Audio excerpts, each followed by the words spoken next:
வணக்கம் மக்களே, welcome to Tamil factory. ஒரு பெண் இருக்கிறாள், மிகவும் அழகானவள். இந்த பாலாடை கட்டி எவ்வளவு மிருதுவாக இருக்கும், அவ்வளவு மிருதுவான, சுண்டிவிட்டால் ரத்தம் வரும் அளவுக்கு மின்னும் தேகம் கொண்டவள். வானில் இந்த பிரபஞ்ச கூட்டம் இருக்கிறதே, அந்த மொத்த ஒருங்கிணைப்பையும் சேர்த்து பார்த்தால் எவ்வளவு ரம்யமாக இருக்கும். அதைவிட இவளுடைய கண்கள் ரம்யமானது என்று சொன்னால் நீங்கள் நம்பிதான் ஆக வேண்டும். வட்ட முகம், வில்லை போல் வளைந்த புருவம், குவிந்த உதடு, கோவை பழம் போல் சிவந்த கன்னம். இப்படி முக அழகிற்கு சாமுந்திரிகா லட்சணமே தோற்று போகும். அவளுடைய கொடி இடையும் வனப்பான காலின் நடையும் அவளை பார்ப்பவரின் மனதை இமைக்கும் நொடியில் பிரபஞ்சம் தாண்டி பறக்க வைக்கும். அப்படிப்பட்ட அழகியை தலை மயிரை பிடித்து தரையில் அடித்து தரதரவென்று இழுத்து வந்து குருதி பாய கூடிய சபையில் தூக்கி வீசினான் துச்சாதனன். ஆம், விழுந்தவள், வேள்வி தீயில் விளைந்தவள், பாண்டவர்களின் உமையவள், கற்புக்கே இலக்கணமானவள், அவள் பாஞ்சாலி. பாஞ்சாலி அவங்க கிட்ட அழகு இருந்துச்சு, அதிகாரம் இருந்துச்சு, ஆட்சி இருந்துச்சு, அரண்மனை இருந்துச்சு, சொல்ல போனா எல்லாமே இருந்துச்சு. ஆனா இந்த ஒட்டுமொத்த மகாபாரத கதை களத்தையுமே நீங்க பாத்தீங்கன்னா இருக்கிறதுலேயே ஒரு பாவப்பட்ட கதாபாத்திரம் பாஞ்சாலி உடைய கதாபாத்திரம். சொல்ல போனா சபிக்கப்பட்ட கதாபாத்திரம்னே சொல்லலாம். தீயில் இருந்து பிறந்தவங்க வாழ்க்கை முழுக்க நெருப்பு மேலேயே நடக்க வேண்டி இருந்துச்சு. ஒரு கணவன் இல்ல, 5 கணவன், 5 பேருக்கு இவங்க மனைவி. ஆனா அரச மண்டபத்துல 1000 பேருக்கு முன்னாடி இவங்க அவமானப்படுத்தப்படுறாங்க. அது எப்படி இருக்கும்னு யோசிச்சு பாருங்க. அன்னைக்கு அவங்க சிந்தின கண்ணீர் தான் எதிர்காலத்துடைய யுத்தத்துக்கு தீப்பொறியா மாறுச்சு. அவங்களுடைய அவமானம் தான் மகாபாரத யுத்தத்துக்கே காரணம். அப்போ இந்த மொத்த மகாபாரதத்தினுடைய சாபமே பாஞ்சாலியா? உண்மைய சொல்ல போனா பாஞ்சாலி கிட்ட ஒரு ரகசியம் இருக்கு. அது அவங்க வாழ்க்கை கதையிலேயே ஒளிஞ்சிருக்கு. பாஞ்சாலிக்கு மட்டும் ஏன் முள்மேல் நடக்கும் இந்த பயங்கர வாழ்க்கை? பிறந்ததிலிருந்து இறப்பு வரைக்கும் அவங்க கஷ்டத்தை மட்டும் ஏன் அனுபவிச்சாங்க? அதன் பின்னிருக்கும் ரகசிய காரணங்கள் தான் என்ன?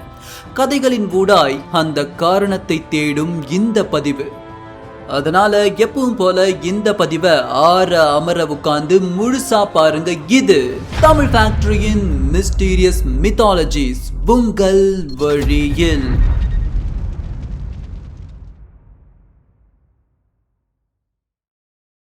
பாஞ்சாலி சாதாரணமா பிறந்தவங்க கிடையாது. அவங்களுடைய பிறப்புக்கு பின்னாடியே பெரும் கதை இருக்கு. பறந்து விரிஞ்ச பாஞ்சால தேசம், இத துருபதன் அப்படிங்கிற மன்னன் ஆட்சி பண்ணிக்கிட்டு இருக்காரு. இந்த துருபதரும் துரோணாச்சாரியாரும் சிறு வயதுல நண்பர்களா இருந்தவங்க. காலங்கள் கடக்க ஒரு சிறு உதவி கேட்டு துரோணாச்சாரியார் துருபதன் கிட்ட போறாரு. அப்போ நாட்டுல தான் பங்கு கேட்டு வந்திருக்கான் அப்படின்னு நினைச்சுக்கிட்ட துருபதன், நீ யாருன்னே எனக்கு தெரியாதுன்னு சொல்லி துரத்தி விட்டுடுறாரு. கோபத்தோடையும் அவமானத்தோடையும் போன துரோணாச்சாரியார் பாண்டவர்களுக்கும் கௌரவர்களுக்கும் பயிற்சி கொடுத்து முடித்த பிறகு குரு தட்சணையா துருபதன் நாட்டை கேட்கிறாரு. இதுல பாண்டவர்கள் வெற்றிகரமா பாஞ்சால நாட்டை வென்று தங்களுடைய குருவான துரோணாச்சாரியார் முன்னாடி துருபதனை மண்டியிட வைக்கிறாங்க. அப்பதான் துருபதனுக்கு ஒரு விஷயம் புரிய வருது. நமக்கு மகன் ஒருத்தன் இருந்திருக்கணும், அது இல்லாம போனதுனாலதான் பாண்டவர்கள் கிட்ட தோத்துட்டோம்னு அவர் புரிஞ்சுக்கிறாரு. மேலும் துரோணாச்சாரியார பழி வாங்குறதுக்காகவே ஒரு மகனை வேண்டி பெரும் யாகம் செய்யறாரு. அந்த பெரும் யாகத்துல கவசத்தோடையும் வாளோடையும் துருபதனுடைய மகனா பிறக்கிறான் துஷ்டத்யுமனன். துருபதனுக்கு பெரும் மகிழ்ச்சி. ஆனா அடுத்த கணம் வேல்வித்தி வானளவு உயர்ந்து எரியுது. பஞ்சபூதங்கள் ஆட்டம் காணுது. காற்று, மழை, நிலம், நெருப்பு, ஆகாயம் அனைத்தும் ஒன்று சேர கலக்க அந்த வேள்வி தீயில் ஒரு பெண் ரூபம் தோன்றியது. அந்த பெண் வேள்வி தீயில் இருந்து வெளியே வந்து தன் பாதங்களை பதித்த தருணம் எழுதப்பட்டது மகாபாரதத்தின் விதி. அவள்தான் பாஞ்சாலி. துருபதன் இரண்டாவதாக தனக்கு ஒரு மகள் வேள்வித்தீயிலிருந்து பிறப்பான்னு எதிர்பார்க்கவே இல்லை. பிறந்த மகள் அவ்வளவு அழகாவும் அவ்வளவு பணிவாவும் இருக்காங்க. ஆனா துருபதன் பாஞ்சாலிய பொருட்படுத்தவே இல்லை. அவன் எதிர்பார்த்தது ஒரு மகனை மட்டும்தான். அதனால பாஞ்சாலிய அவன் எப்போதும் வெறுத்தே வந்தான். ஒரு பெண்ணின் கருவறையில் அவ பிறக்கல, ஆனா அதுக்கு மாறா தந்தையின் பாசமாவது அவளுக்கு கிடைச்சிருக்கணும். இரண்டும் இல்ல. அந்த தருணம் அது பாஞ்சாலிக்கு அவங்களுடைய பிறப்பே சாபமா தோன்றிய தருணம். இருந்தும் கிருஷ்ணருடைய நட்பு கிடைச்சதுனால அது ஒரு பெரிய ஆறுதலா அவங்களுக்கு இருந்துச்சு. கிருஷ்ணருக்கும் பாஞ்சாலிக்கும் இடையேயான உறவு வார்த்தைகளால விவரிக்க முடியாத உறவு. அது ஒரு இனம் புரியாத உறவின் ரகசியம். அது காதல் இல்ல, சொந்தம் இல்ல, இரத்த பந்தமும் இல்ல. ஆனா அதை விட நெருக்கமான புனிதமான பந்தம். இப்படி இருந்த சமயத்துல பாஞ்சாலியுடைய அழக பத்தி பாரத தேசம் முழுக்க செய்திகள் பரவுது. ராஜாக்கள், படைத்தலைவர்கள், வீரர்கள் இப்படி பல பேர் பாஞ்சாலிய திருமணம் செய்யணும்னு ஆசைப்படுறாங்க. துருபதன் ஒரு பெரும் சுயம்வரத்தை நடத்தினான். அந்த சுயம்வரம் ரொம்ப சுவாரஸ்யமானது. ஒரு தெய்வீக தனுசு சுயம்வரத்துடைய மத்தியில வைக்கப்படுது. இந்த தனுசை தூக்கி மேல இருக்கிற அச்சில் பொருத்தப்பட்டுள்ள மீனுடைய கண்களை குறி வச்சு கரெக்டா அடிக்கணும். ஆனா நேரடியா பார்த்து கிடையாது, கீழே வைக்கப்பட்டிருக்கிற நீர்ப்பானையுடைய எதிரொலிப்பில் அதை பார்த்து அடிக்கணும். இந்த சுயம்வரத்தில் பாரத தேசத்தில் இருந்து அனைத்து மன்னர்களும் வந்து கலந்துக்கிட்டாங்க. அப்படின்னா அதுல கர்ணனும் இருக்கதானே செய்வான். கர்ணன், துரியோதனன் முதற்கொண்டு நிறைய பேர் அங்க வந்திருந்தாங்க. யாராலையுமே அங்க மத்தியில் வைக்கப்பட்டிருந்த வில்ல தூக்கவே முடியல. துரியோதனனும் வந்து தோத்து போறான். அடுத்து ஒரு முக்கியமான ஆளுடைய வருகை. கர்ணன் மெல்ல எழுந்து மத்திக்கு போனாரு. தனுசை தொடறதுக்கு முன்னாடி சற்று தூரம் இருந்து வணங்கி கிட்ட போய் அதோடைய நடுப்பாக தண்டை பிடிச்சு அவர் தூக்க, அவ்வளவு நேரம் அசையாம இருந்த அந்த வில் சடார்னு மேல எழும்புச்சு. அவையோர்கள் எல்லோரும் வியந்து பாக்குறாங்க. ஆனா ஒருத்தர் முகத்துல மட்டும் வியப்பு இல்ல. வேற யாரு? நம்ம கிருஷ்ணர் தானே. கர்ணனுடைய ரகசியம் அவருக்கு நல்லாவே தெரியும். இருந்தும் கதையை வடிவமைப்பவர் அவர் வேலையை செஞ்சுதானே ஆகணும். மெல்ல பாஞ்சாலியுடைய காதருகே போய், பாஞ்சாலி, வில்லை தூக்கி வீரமாக நிற்கும் அவன் நீ நினைப்பது போல் அரச குலத்தை சேர்ந்தவன் அல்ல. அவன் சூத்திர குலத்தில் பிறந்தவன் அப்படின்னு சொல்றாரு. அடுத்த கணம் பாஞ்சாலி நாவில் இருந்து வந்த வார்த்தைகள் அந்த அரங்கம் எங்கும் பரவியது. ஒரு சூத்திரனை நான் திருமணம் செய்ய மாட்டேன் அப்படின்னு அவ உரக்க சொல்ல, வில்ல தூக்கி நின்னுக்கிட்டு இருந்த கர்ணனுடைய மனம் நிலை குலைந்து போகுது. அந்த அரங்கத்தை விட்டு அவர் வெளியே போயிடுறாரு.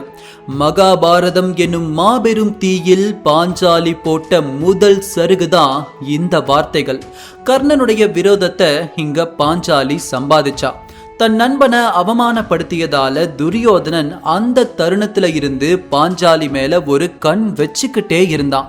இதன் பிறகுதான் அந்தணன் வேஷத்துல வந்த அர்ஜுனன் வில்ல தூக்கி போட்டியில் வென்று பாஞ்சாலியை ஜெயித்து காட்டுக்குள்ள கூட்டிட்டு போறாரு.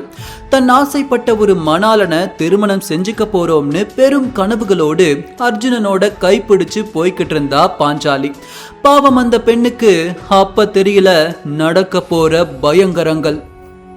பாஞ்சால நாட்டு இளவரசிய அர்ஜுனன் சுயம்வரத்துல ஜெயிச்சு அழைச்சிட்டு வரும் காட்சியை பார்க்கக்கூடிய அவருடைய சகோதரர்கள் பெரும் சந்தோஷம் கொண்டாங்க. வனவாசத்துல அவங்க கட்டியிருந்த குடிசைக்குள்ள பாண்டவர்களுடைய அன்னையான குந்தி ஆழ்ந்த தியானத்துல இருந்தாங்க. தன் மகன்கள் எதை எடுத்துட்டு வந்தாலும், அது உணவா இருந்தாலும் சரி, சம்பாத்தியமா இருந்தாலும் சரி, அனைத்தையும் 5 பேரும் பகிர்ந்து எடுத்துக்கோங்கன்னு அவங்க எப்பவுமே சொல்வதுண்டு. இங்கதான் கதையின் போக்கே மாறுது. குந்தி கண்களை மூடி தியானத்துல இருக்க பீமன் சொல்றாரு, தாயே, வெளியே வந்து பாருங்கள், அர்ஜுனன் எதை கொண்டு வந்திருக்கிறான் என்று. அப்படின்னு அவர் சொல்ல, உள்ளுக்குள்ள இருந்த குந்தி தேவி, எதுவாயினும் 5வரும் பகிர்ந்து கொள்ளுங்கள் அப்படின்னு சொல்றாங்க. இத கேட்ட உடனே பாஞ்சாலியுடைய உள்ளம் நடுங்கி பதைத்து போகுது. பாண்டவர்களுக்கு பேச வாய் வரல. வெளியே வந்து பார்த்த குந்தி தேவியோ என்ன சொல்றதுனே தெரியாம உறைஞ்சு போய் நிக்கிறாங்க. பாண்டவர்களுக்கு தாயின் சொல் வேதவாக்கு. ஒரு பெண்ணை எப்படி 5 பேர் திருமணம் செய்ய முடியும்? எல்லோரும் தர்ம சங்கடமான நிலைமையில நிற்க அந்த தருணம் தான் அங்க விஜயம் கொடுக்கிறாரு வியாச முனிவர். வியாசர் பாண்டவர்களை அமர வச்சு இந்த நிலைமைக்கான காரணத்தை, அந்த பின் கதைய சொல்ல ஆரம்பிச்சாரு. நெடுங்காலம் முன், அது பாஞ்சாலியின் முன் ஜென்மம். அந்த ஜென்மத்தில் நல மகாராஜாவின் மகளாக நலாயினியாக பாஞ்சாலி பிறப்பெடுத்திருந்தாள். இந்த பாஞ்சாலியை போல் அந்த நலாயினியையும் அவளின் அழகுக்காக பாரதம் போற்ற தவறவில்லை. 1000 தேசங்கள் வந்தது அவளை பெண் கேட்க. ஆனால் அவளின் உள்ளத்தில் எந்த ஆடவனின் மீதும் ஆசை பிறக்கவில்லை. ஒரு நாள் நல மகாராஜாவை தேடி மாபெரும் சக்தி வாய்ந்த முனிவர் மௌத்கல்யர் வந்திருந்தார். மௌத்கல்யருக்கு நலாயினியின் மேல் தீராத ஆசை இருந்தது. தன் ஆசையை அரசனிடம் நேரடியாக அவர் வெளிப்படுத்த அரசருக்கு பேரதிர்ச்சி. ஆயினும் அரசர் சொன்னார், முனிவரே, அந்த முடிவு எந்தன் கையில் இல்லை. என் மகளுக்கு விருப்பம் இருந்தால் நீங்கள் தாராளமாக திருமணம் செய்யலாம். இதோ அங்கிருக்கிறது அந்தப்புறம். அவளிடம் சென்று அவளின் முத்திரை மோதிரத்தை தாங்கள் வாங்கி வாருங்கள். அதன் பின் திருமணம் அதுவாக நடக்கும். அரசனின் மனதிற்குள் முனிவரை எப்படியும் தன் மகள் மணாளனாக ஏற்க மாட்டாள் என்ற எண்ணம். முனிவர் எழுந்து சென்றார். அந்தப்புரத்திற்குள் நுழைவதற்கு முன்பே தன் உருவத்தை ஒரு அழகான மன்மதனைப் போல் மந்திரத்தை பயன்படுத்தி மாற்றிக்கொண்டார். உள்ளே வந்த அந்த யவ்வன புருஷன் போல இருந்த உருவத்தை பார்த்து நலாயினி தன் நிலை மறந்து போனாள். வெட்கி தலைகுனிந்து நாணம் கரை புரள தன் முத்திரை மோதிரத்தை மௌத்கல்ய முனிவரிடம் கொடுத்தனுப்பினாள். அரசனும் விதியே என்று திருமணத்திற்கு ஒப்புக்கொண்டான். மணவரையில் வந்து அமர்ந்த பின்பே முனிவரின் மர்மம் விளங்கியது நலாயினிக்கு. ஆயினும் கொடுத்த வாக்கு ஒன்றுதானே, மனம் விரும்பிய முதல் ஆடவன் இந்த முனிவன் தானே என்று மனதை தேற்றியவள் திருமணம் செய்து கொண்டாள். அதன் பிறகு அவள் வாழ்க்கை நரகமானது. முனிவனுக்கு நலாயினியின் மேல் சந்தேகம் உண்டானது. தன்னை மனதார இவள் நேசிக்கிறாளா இல்லையா என்று தினம் தினம் அவளை சோதித்துக் கொண்டே இருந்தார். மந்திரத்தால் தன் உடலெங்கும் கொப்பளங்களையும் ரோகங்களையும் வரவழைத்துக் கொண்டு நாற்றம் அடிக்க அவள் முன்னே போய் நின்றார். சிறிதும் மனம் கலங்காமல் அழுக்குகளை அகற்றிவிட்டு காயங்களுக்கு மருந்து போட்டு வாசனை திரவியங்களை தடவிவிட்டாள் நலாயினி. அவளை மேலும் சோதிக்க எண்ணிய அந்த கொடூர முனிவன் நலாயினியை எட்டி உதைத்தான். அடியே, உன்னை சுவைத்து எனக்கு சலிப்பு தட்டிவிட்டது. கூடையில் சுமந்து என்னை அந்த தாசி வீட்டுக்கு அழைத்து செல் என்று முனிவர் கூற, மனம் கோணாமல் முனிவரை கூடையில் சுமந்து தாசியின் வீட்டுக்கு அவனை அழைத்து சென்று கதவை தாழிட்டு வெளியே அமர்ந்தாள் நலாயினி. சிறிது நேரம் கழித்து வெளியே வந்த முனிவன், மோகம் தீர்ந்தது, வா செல்லலாம் என்று முனிவர் அழைக்க மீண்டும் அவரை கூடையில் ஏற்றிக்கொண்டு நலாயினி நடக்க ஆரம்பித்தாள். கருமேகங்கள் சூழ்ந்து கொண்டு மழை வரும் போல இருந்தது. தன் கணவன் நனைந்துவிடக்கூடாது என்று வேக வேகமாக ஓட்டம் பிடித்தாள். அந்த தருணம் அரசனால் கழுவில் ஏற்றப்பட்ட ஒரு முனிவன் மரண வேதனையில் இருக்க அவன் மீது மௌத்கல்ய முனிவரின் கால்கள் பட்டுவிட்டது. இத்தனை பெரிய வேதனையிலும் இன்னும் ஒரு வேதனை கிடைத்ததில் கடும் கோபம் கொண்ட அந்த முனிவர் கூடையின் மேல் இருந்த மௌத்கல்ய முனிவரை சபிக்கிறார். விடியலை தொடும்போது உன் கணவன் தலை சுக்குநூறாக போகும். இதை கேட்ட நலாயினி சாபம் விட்ட முனிவரிடம் சாபத்தை திரும்ப பெறும்படி கண்ணீர் விட்டு கால்களில் விழுந்து அழுதாள். அவர் மனம் இறங்கவே இல்லை. நலாயினிக்கு கோபம் உச்சத்தை தொட்டது. விடிந்தால் தானே என் கணவன் இறப்பான். நான் பத்தினி என்பது உண்மையானால் இந்த இரவு விடியாமல் போகட்டும் என்று அவள் சொல்ல, சூரிய தேவனின் ரதம் சுக்குநூறாக உடைந்து போனது. சூரிய தேவன் பொலிவிழந்து மூர்ச்சையில் விழுந்தான். 8 நாட்கள் கடந்து போனது. உலகம் இருளில் மூழ்கி போனது. உலகில் உள்ள அனைத்து உயிர்களும் இறக்கத் தொடங்கின. பிரம்மதேவனோடு சேர்ந்து தேவாதி தேவர்கள் அனைவரும் வந்து நலாயினியிடம் மன்றாடி கணவனுக்கு எதுவும் ஆகாது என்று சத்தியம் செய்து அவள் வாக்கை திரும்ப பெறுகின்றனர். நலாயினி மகிழ்ச்சி கொண்டாள். இவ்வளவு நேரம் நடந்த காட்சிகள் அனைத்தையும் கண்டு அமைதியாக இருந்த முனிவர் நலாயினியின் பாதங்களில் விழுந்தார். இனி உன்னோடு வாழும் தகுதி எனக்கு இல்லை, என்னை மன்னித்துவிடு என்று தன் வாழ்க்கையை முடித்து கொண்டார் முனிவர். நலாயினிக்கு தான் செய்த தவறுகள் என்ன, எனக்கு மட்டும் ஏன் இந்த நிலைமை என்று பல கேள்விகள். விடையை தெரிந்து கொள்ள அந்த ஈசனை நோக்கி கடும் தவத்தில் அமர்ந்தாள் நலாயினி. அவள் தவத்தை மெச்சிய ஈசனும் அவள் முன் தோன்றி வேண்டிய வரத்தை கேட்டார். நலாயினி கண்ணீர் மல்க, இறைவா, என்னை விரும்பும் ஒரு மணாளன், நான் விரும்பும் ஒரு மணாளன், என் உணர்வுகளுக்கு மதிப்பளிக்கும் ஒரு மணாளன், என்னை நீங்கா ஒரு மணாளன், என்னை காக்கும் ஒரு மணாளன் எனக்கு அடுத்த ஜென்மத்திலாவது வாய்க்க வேண்டும் இறைவா என்று அவள் கேட்க, ஈசனோ இதை கேட்டுக்கொண்டு, நிச்சயமாக உன் விருப்பப்படி அடுத்த ஜென்மத்தில் உனக்கு 5 மணாளன்கள் அமைவார்கள் என்று சொல்ல திடுக்கிட்டால் அந்த பாவை. இறைவா, அந்த 5 குணங்களும் பொருந்திய மணாளனை மட்டும்தான் நான் கேட்டேன் என்று அவள் கூற, அதற்கு ஈசனோ கொடுத்த வார்த்தை மாறாது என்று கூறிவிட்டு சென்று விட்டார். இதுதான் பாஞ்சாலியின் முற்பிறவியின் ரகசியம். பாஞ்சாலி ஐவரை மணக்க வேண்டியது கடந்த ஜென்மத்தின் விதி. ஐவரை மணப்பதில் சிக்கல்கள் இருக்கிறது, அதை களைய நான் உதவுகிறேன். பாஞ்சாலி வருடத்திற்கு ஒரு கணவனோடு உறவில் இருப்பாள். ஒவ்வொரு வருடம் முடியும் போதும் அவள் மீண்டும் கன்னித்தன்மையை பெறுவாள். மீண்டும் ஒரு புது பெண்ணாக அவள் மாற்றமடைவாள். இது காலத்தின் நிர்பந்தம்.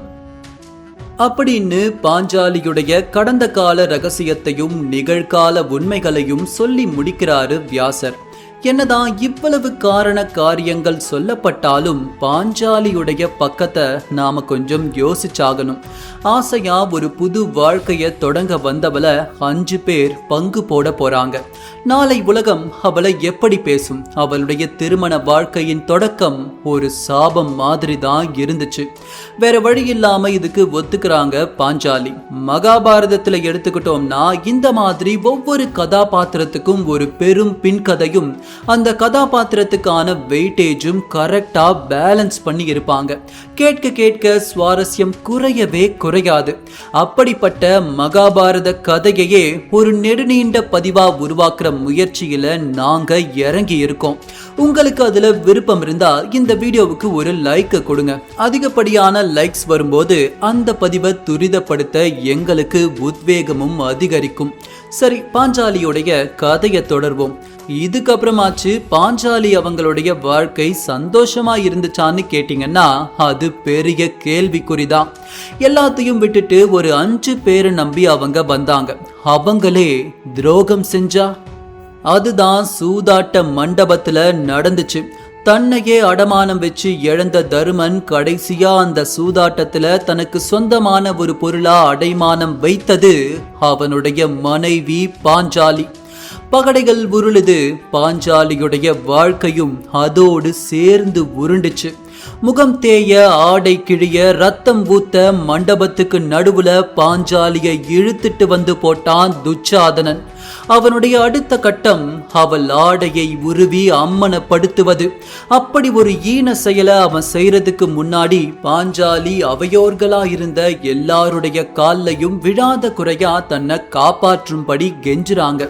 விதுரரை தவிர துரியோதனனை எதிர்த்து யாரும் அங்க குரல் கொடுக்கல. அப்போ கடைசியா பாஞ்சாலி ஒரே ஒரு கேள்விதான் கேட்டாங்க. தன்னையே இழந்த தருமன், சூதில் அடிமையான தருமன் என்னை அடமானம் எப்படி வைக்க முடியும்? இந்த கேள்வி ஒரு அர்த்தமுள்ள கேள்வி. நீங்களும் யோசிச்சு பாருங்க. தருமன் அவனையே இழந்துட்டான். அப்படி இருக்கும்போது அவன் எப்படி பாஞ்சாலிய வச்சு விளையாட முடியும்? அந்த அரங்கத்துல பாஞ்சாலி கேட்ட இந்த கேள்விக்கு யார்கிட்டையும் பதில் இல்லை. இந்த கேள்விக்கான பதில் என்கிட்ட இருக்கு. அந்த கேள்விக்கான பதில் மகாபாரதத்துடைய விரிவான பதிவுல உங்களுக்கு கண்டிப்பா கிடைக்கும். இதன் பிறகு பாஞ்சாலியுடைய சேலை நுனியில கை வச்சான் துச்சாதனன். அடுத்த கணம் அவள் அந்த கண்ணனை நோக்கி கண்களை மூட இழுத்த சேலையுடைய நீளம் நீண்டுகிட்டே போச்சு. பாஞ்சாலியின் மானம் காப்பாற்றப்பட்டது. இதன் பிறகாச்சு அவங்க சந்தோஷமா இருந்தாங்களான்னு கேட்டீங்கன்னா அதுதான் கிடையாது. 13 வருடம் பாண்டவர்களோட வனவாசம் போறாங்க. நீங்க நல்லா கவனிச்சீங்கன்னா நாடு இல்லாதப்பவும் சரி, நாடு கிடைச்ச பிறகும் சரி, வனவாசத்துல தான் ரொம்ப ரொம்ப கஷ்டமா பாஞ்சாலியுடைய வாழ்க்கை கழிந்தது. இதன் பிறகு பழிவாங்க போர் நடக்குது. துச்சாதனனுடைய ரத்தம் தன்னுடைய கூந்தல்ல படியாத வரைக்கும் கூந்தல அள்ளி முடிவதில்லைன்னு சபதம் செஞ்சிருந்தாங்க பாஞ்சாலி. போர்க்களத்துல அவங்களுடைய சபதம் நிறைவேறியது. பீமன் துச்சாதனனை கொன்னு அவனுடைய ரத்தத்தை பாஞ்சாலியுடைய தலையில பூசினான். துரியோதனன் மடிந்த பின் போர்க்களமும் முடிந்தது. அதன் பிறகாவது பாஞ்சாலி சந்தோஷமா இருந்தாங்களான்னு பார்த்தா கண்டிப்பா கிடையாது. இந்த போருக்காக அவங்க கொடுத்த விலை ரொம்ப ரொம்ப பெரியது. துரியோதனன் இறந்த பிறகு தூங்கிக்கிட்டு இருந்த பாஞ்சாலியுடைய அனைத்து மகன்களையும் கொன்னு போட்டான் அஸ்வத்தாமன். போர்க்களம் பிள்ளைகளை பழிவாங்கும் என்றால் என் மானம் காப்பதில் என்ன பயன்? இந்த கதையில பாஞ்சாலிக்கு பழி தீர்த்ததற்கான நிம்மதி கூட கிடைக்கல. பிள்ளைகளை இழந்துட்டு பெற்றவர்கள் கோட்டை கட்டி வாழ்ந்து என்ன பிரயோஜனம்? அப்படிப்பட்ட பிரயோஜனம் இல்லாத வாழ்க்கைய முடிச்சுக்கலான்னு முடிவெடுத்தாங்க பாஞ்சாலி. மரண பயணம். அந்த கடைசி தீர்த்த யாத்திரைக்கு பாண்டவர்களோட கிளம்பி போனாங்க. ஆனா அந்த பயணத்துடைய ஒரு கட்டத்துல தொடர முடியாம கீழே விழுந்து அவங்களுடைய உயிரும் பிரியுது. அப்போ பீமன் தருமன் கிட்ட வந்து கேக்குறான், பாஞ்சாலியால் ஏன் இந்த பயணத்தை முடிக்க முடியவில்லை? அப்போ தருமன் சொல்றாரு, அவள் ஐவருக்கும் மனைவியாகினும் அர்ஜுனன் மேல் சற்று அதீத காதல் கொண்டவள். அவளின் இந்த பாரபட்சமே அவள் பயணம் பாதியில் முடிய காரணம். தருமன் சொல்லும் இந்த காரணம் நிறைய பேருக்கு கொஞ்சம் ஒட்டாம இருக்க வாய்ப்பு இருக்கு. ஆனா கதைய ஆழமா பார்த்தோம்னா நிறைய இடங்கள்ல பாஞ்சாலி அர்ஜுனன் மேல் அதிகப்படியான அக்கறை காட்டி இருப்பது நமக்கு தெரியும். மேலும் பாஞ்சாலியின் இன்னொரு தவறா சொல்லப்படுவது, துரியோதனன் இந்திரபிரஸ்த அரண்மனையில தவறி தண்ணியில் விழுந்தப்போ திருதராஷ்டிரனுக்கு மட்டும்தான் கண் தெரியாது, அவருடைய மகனுக்குமா கண் தெரியாது அப்படின்னு சொல்லி சிரிச்சிருப்பா. இந்த ஒரு விஷயம்தான் துரியோதனனை பாண்டவர்களை மொத்தமா வேறறுக்கணும்னு தூண்டிய விஷயம். அதுக்கப்புறம் நடந்த பேரழிவுகள் எல்லோருக்கும் தெரியும். இந்த மொத்த கதையையும் கேட்ட பிறகு நீங்களே யோசிச்சு பாருங்க. பாஞ்சாலியுடைய வாழ்க்கையில ஆரம்பம் தொட்டு முடிவு வரைக்கும் கஷ்டங்களும் துயரங்களும் மட்டும்தான் நிறைஞ்சிருக்கு. மகாபாரதத்துடைய பெரும் சாபமா பாஞ்சாலி இருந்தான்னு சொல்றது நியாயமா? நீங்க என்ன நினைக்கிறீங்க? ஒரு பொண்ணை தொட்டா என்ன நடக்குங்கிறதுக்கு இதிகாசத்துல இருக்கிற பாஞ்சாலி தான் முதல் எடுத்துக்காட்டா? உங்களுடைய கருத்துக்களை கீழே கமெண்ட் செக்ஷன்ல சொல்லுங்க. அதே மாதிரி இந்த தருணம் பாஞ்சாலியை பற்றி நீங்கள் என்ன உணர்கிறீர்கள்? அதையும் மறக்காம பதிவிடுங்க. இந்த மாதிரி பார்க்க வேண்டிய பதிவுகள் பல ஆயிரம். உங்கள் ஆதரவு எங்களுக்கு உற்சாகம் தரும். தாமதம் வேண்டாம், இப்போதே இணைந்திடுங்கள் தமிழ் ஃபேக்டரியுடன். விரைவில் சந்திக்கிறேன். நன்றி.